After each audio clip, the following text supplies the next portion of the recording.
I think that in the larger sense, it could also be anticipated that the Islamic State in Khorasan would attempt to assert its presence, and that it would attempt to challenge the Taliban's rule, which it did with the attack.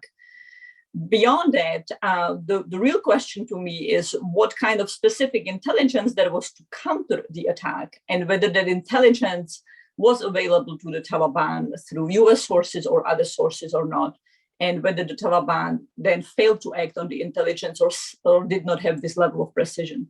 Now, the Taliban's intelligence capacities in Kabul are considerable.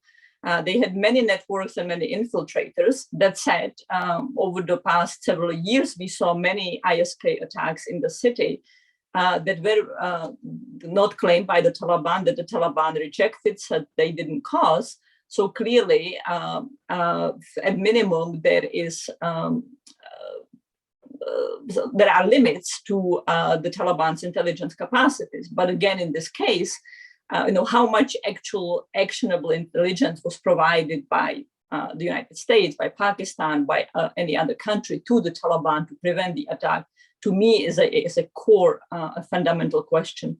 And I would imagine that there would be really significant engagement with the Taliban now about why and how they failed to prevent it, and what it means for both the immediate evacuation, but what it means for the group's credibility with international actors to prevent terrorism from leaking out of Afghanistan at minimum.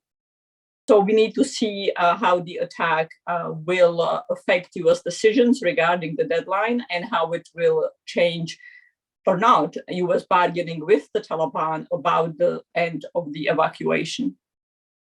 It's significant that the United States had intelligence about the attacks, hence the warnings that came many hours ago yesterday about US citizens and others not coming to the airport.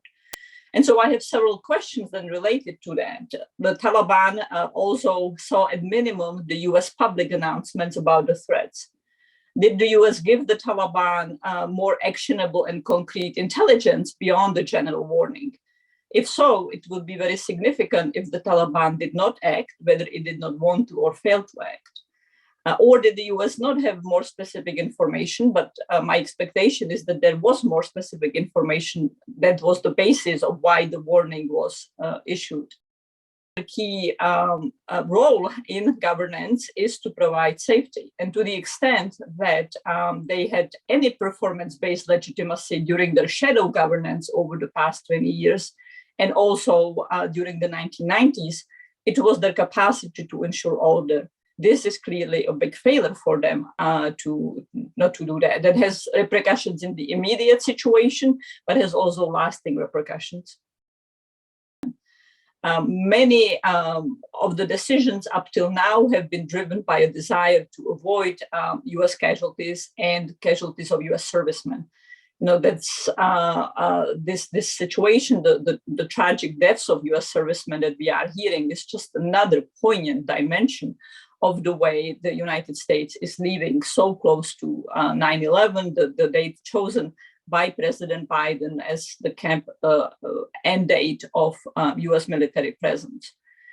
At the same time, however, the White House and US government's decisions cannot be simply about avoiding casualties of servicemen. They must be also about avoiding casualties and delivering primary responsibility to US citizens and helping them to get out. So I would actually imagine that the pressure now is more to extend the deadline, to stay further, not simply be deterred and put forth any image of the US running only more out.